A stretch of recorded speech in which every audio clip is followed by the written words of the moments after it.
Hello everyone, आप सभी का स्वागत है इस वीडियो में।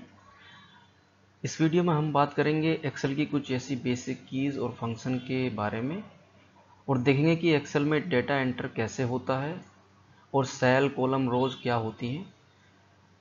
तो बने रहिए इस वीडियो में एंड तक। मैं हूं Sammy, so let's start this video.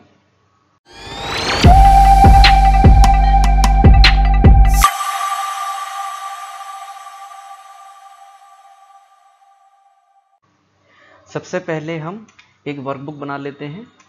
ठीक है, इस फोल्डर में राइट क्लिक करके एक वर्कबुक बना लेंगे। ठीक है, ये जो माइक्रोसॉफ्ट एक्सेल वर्कशीट लिखा है इसे ही वर्कबुक बोलते हैं। ठीक है, तो वर्कबुक और स्प्रेडशीट, ठीक है, both are the same. Clients जो है वो स्प्रेडशीट ज़्यादा बोलते हैं, वर्कबुक को प्रेफरेंस नहीं देते। ठीक है, तो एक इसको नाम दे देते हैं। ओके, इसको अब ओपन करते हैं।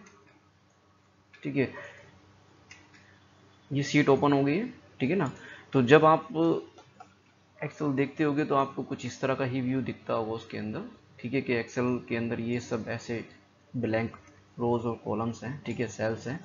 ठीक है, एंड ऊपर में फंक्शंस हैं। बट ये कि कुछ समझ नहीं आता हो कि एंटर कैसे करें। ये बेसिक जो जिनको एक्सेल पहली बार जो देख रहे हैं उनके लिए है। ठीक है, तो ऊपर जो ये पूरी कंप्लीट फाइल होती है, ये पहले ये समझना बहुत जरूरी है कि वर्कबुक और वर्कशीट क्या होती है। ठीक है, वर्कबुक जो है ये पूरी कंप्लीट फाइल जो है ये वर्कबुक कहलाती है। ठीक है, इसे स्प्रेडशीट भी बोलते हैं क्लाइंट।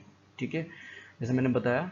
और वर्कशीट होती हैं जो ये इसके अंदर सीट बनी होती हैं। ठीक है, इसे वर्कशीट बोलते हैं या सीट्स बोलते हैं। ठीक है, एक्सेल सीट्स।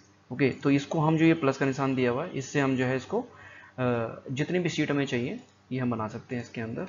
ठीक है, हर एक सीट में हम जो है डिफरेंट सीट में जो है हम डेटा रख सकते हैं। ठीक है, अलग अलग डेटा रख सकते हैं और उनको एक ही फाइल में हम इसको मैनेज कर सकते हैं। ठीक है, अब बात करते हैं ये जो कॉलम, इसमें कॉलम और रोज क्या होती है। ठीक है, तो जैसे ये ABCDEFGH, ठीक है, ये जो अल्फाबेटिकली लिखा हुआ है ये कॉलम है। ठीक है, ये कॉलम्स हैं, इसमें कॉलम्स।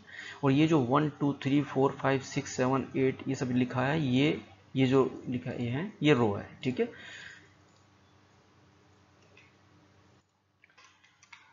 ये जो जहाँ पे अब ये जो देख रहे हो आप कि ये जो बॉक्स है, ठीक है, यहाँ पे एक बॉक्सेस से बने हैं ये, इसको एक्चुअली सेल कहते हैं। ठीक है, ये सेल होती है।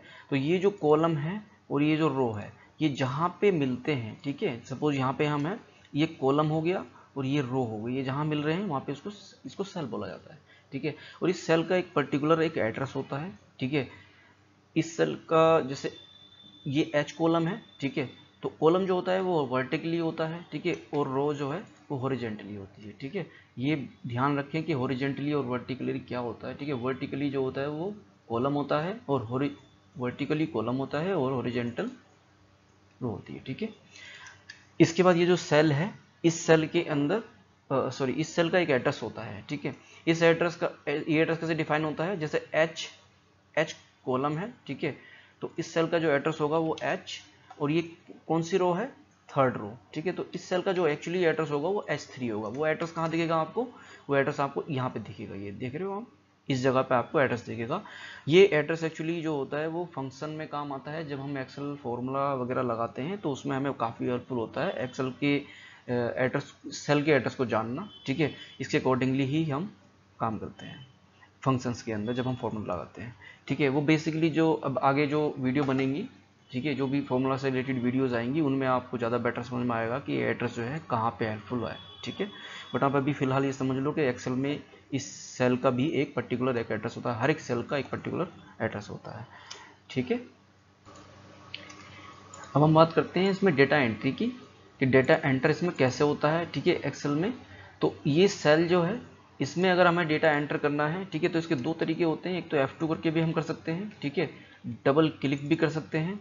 ठीक है, यानी कीबोर्ड से आपको F2 प्रेस करना, आप अंदर चले जाओगे, सेल के अंदर चले जाओगे, और अगर आप डबल क्लिक करते हो तब भी आप अंदर चले जाओगे सेल के। ठीक है, फिर आप जो है यहाँ पे डेटा पेस्ट कर सकते हो, यानी टाइप कर सकते हो या पेस्ट कर सकते हो। ठीक है, अगर आपको डेटा ये ब्लैंक सेल है, ठीक है, अगर आपको डेटा डायरेक्टली कुछ F2 नहीं करना है और डबल क्लिक भी नहीं करना है तो डायरेक्टली आप जो है इसमें डेटा टाइप कर सकते हैं, ठीक है, डेटा आप टाइप कर सकते हैं डायरेक्टली। बट अगर हमें एडिट करना है इस डेटा को, सपोज अगर मान लो ये जो है हमने गलत टाइप कर दिया और इसको हमें एडिट करना है, ठीक है, तो एडिट करने के लिए हमें इसको F2 करना पड़ेगा या फिर डबल क्लिक करना पड़ेगा। इसके इन दोनों के बिना ये नहीं होगा। अगर हम डायरेक्टली इसको ठीक करना चाहेंगे तो फिर ये दोबारा से ही हमें टाइप करना पड़ेगा, ठीक है, डायरेक्टली करना है तो अगर मान लो ये कुछ गलत था तो क्या करना है, आपको यहाँ पे जाना है, F2 प्रेस करना है और इसको यहाँ पे जाके इसको ऐसे ऐसे, ये क्या है, ये एरो, जो एरो की होती है हमारी राइट और लेफ्ट और अप एंड डाउन की जो होती हैं, वहीं पे एक राइट की और लेफ्ट की होती है, उससे आप जो है राइट करोगे तो ऐसे कर, लेफ्ट करोगे तो ऐसे जाओगे, ठीक है, राइट करोगे तो आप ऐसे जाओगे, ठीक है, तो इसको आप जो है ठीक कर सकते हैं। ओके अगर सेल से बाहर आना है, जैसे आप अभी सेल के अंदर हो, अब इसको बाहर आना है, तो इसको बाहर आने के लिए आपको एंटर प्रेस करना पड़ेगा, कीबोर्ड से एंटर प्रेस कर दो, ठीक है, या फिर बाहर आने के लिए आप टैब प्रेस कर दो। टैब से क्या होगा, टैब जो है वो वर्टिकली हॉरिजेंटल चलता है, ठीक है, टैब हमेशा हॉरिजेंटल चलेगा, जैसे आप टैब करोगे, टैब प्रेस करोगे तो ये हॉरिजेंटल ही चलेगा, ठीक है, बट एंटर जो होता है वो वर्टिकली चलता है, जैसे आप एंटर प्रेस करोगे ये वर्टिकली चलेगा, ठीक है, ये देखो कॉलम के अंदर चलेगा एंटर, ठीक है, बट ज़्यादातर आप जो है टैब का यूज़ करना, क्योंकि टैब जो है काफ़ी हेल्पफुल होता है डेटा एंट्री के लिए, ठीक है, क्योंकि डेटा एंट्री में टैब से बहुत हेल्प मिलती है स्पीड में काम करने के लिए। तो एक्सेल में जो है ना ये राइट लेफ्ट के लिए भी होता है, राइट लेफ्ट के लिए की भी होती है, एरो की होती है, अप एंड डाउन के लिए, जैसे अप एंड डाउन जाना तो ये डाउन की होती है, अप जाना है तो अप की होती है वहाँ पे, ठीक है, लेफ्ट जाना है तो ये, और राइट जाना है तो ये, ठीक है, आप इसको इस तरह से डेटा के अंदर जो है इसको मूव कर सकते हैं ऐसे, ठीक है। तो अब हम बात करेंगे ये जो ऊपर फंक्शंस दिए हैं, ठीक है, ये एक्सेल के फंक्शन होते हैं, ठीक है, इसके अकॉर्डिंग ही डेटा एक्सेल में मैनेज होता है, ठीक है, ये आपको काफ़ी हेल्पफुल होते हैं जो डेटा को मैनेज करते हैं, ठीक है। हम जो है अभी फ़िलहाल इसके क्लिप बोर्ड फंक्शन के बारे में बात करेंगे, होम के अंदर क्लिप बोर्ड फंक्शन, ठीक है। वैसे तो फंक्शन बहुत सारे हैं, अगर हम इसको कंटिन्यूसली अगर इस पर बात करेंगे तो ये वीडियो बहुत लंबी हो जाएगी और वो फिर जो है इतना इंटरेस्टिंग नहीं रहेगा। जितना आप शॉर्ट वीडियोस में समझ पाओगे उतना आप जो है लॉन्ग वीडियो में नहीं समझ सकते हो, ठीक है, तो बेटर है कि हम शॉर्ट वीडियोस बनाकर ही उसको हर एक फंक्शन को समझें, ठीक है, वो इजीली समझ में भी आएगा और अच्छा भी रहेगा, ठीक है ना, थोड़ा सीखो, ठीक है, बट सही से सीखो, ठीक है। Now come to the topic. Okay, so you know here is clipboard. Okay so इसमें एक पेस्ट का ऑप्शन है, ये पेस्ट, ठीक है, ये भी हाईलाइटेड नहीं है, ठीक है, इसमें एक पेस्ट का ऑप्शन होता है, कंट्रोल वी जो होता है वो पेस्ट के लिए होता है, नॉर्मली हमने कंट्रोल सी किया और कंट्रोल वी किया ये पेस्ट हो जाता है, कंट्रोल एक्स किया और यहाँ पे पेस्ट किया, कंट्रोल वी किया ये कट हो गया, ठीक है। कट मीन्स दैट यहाँ का जो डेटा अगर हमें कहीं पे भी स्वैप करना है तो इसको कट करेंगे और इसको यहाँ पे जहाँ पे भी हमें चाहिए उस जगह पे जाके इसको पेस्ट कर देंगे, ठीक है, तो कट हो गया। कंट्रोल सी से क्या होता है, उसकी एक कॉपी बन जाती है, जैसे हमें ये डेटा यहाँ भी चाहिए और दूसरा हमें इस जगह भी चाहिए तो इसको हम कंट्रोल सी और कंट्रोल भी कर सकते हैं, ठीक है।